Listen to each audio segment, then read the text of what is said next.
அன்றைக்கி தோசை சொல்கிறேன் தோசையாக உடஞ்சிட்டா ஏன் வேறு கருது எடு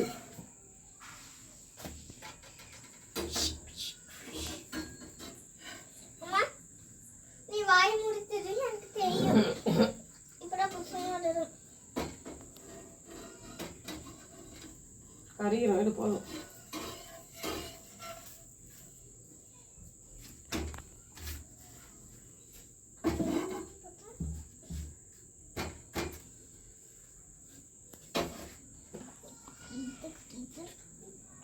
ஏய் வேணுக்குன்னு பண்ணுறா அது கறிகிறோம் ஏன் எடு பாப்பா